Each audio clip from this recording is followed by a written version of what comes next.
ভারতকে ধর্ম, জাতি ও ভাষার ভিত্তিতে টুকরো টুকরো করে ভেঙে ছোট ছোট দেশ করার প্রস্তাব দিয়েছেন অস্ট্রিয়ার অর্থনীতিবিদ এবং কূটনীতিবিদ গুন্থার ফেরিঙ্গার। সামাজিক মাধ্যমে এক্সে দেওয়া এক পোস্টে তিনি ভারতের মানচিত্র ভেঙে একাধিক দেশের চিত্র প্রকাশ করেন।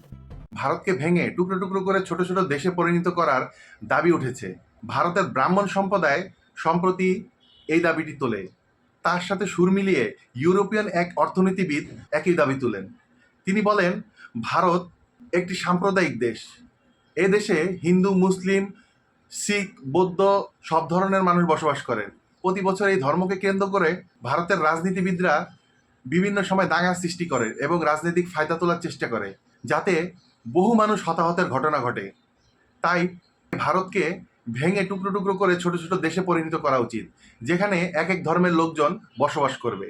এর সাথে সুর মিলিয়ে খালিস্তানপন্থী নেতারা বলেন, অবশ্যই ভারতকে টুকরো টুকরো করে আলাদা রাষ্ট্র গঠন করতে হবে। এর মধ্যে একটি রাষ্ট্র হবে খালিস্তান। এতে তীব্র ক্ষোভ সৃষ্টি হয়েছে ভারতের রাজনীতিবিদদের মধ্যে। বিশেষ করে ক্ষমতাসীন বিজেপি নেতারা তীব্র প্রতিবাদ জানিয়েছে সংসদে এবং এ নিয়ে একটি বিবৃতিও দিয়েছে।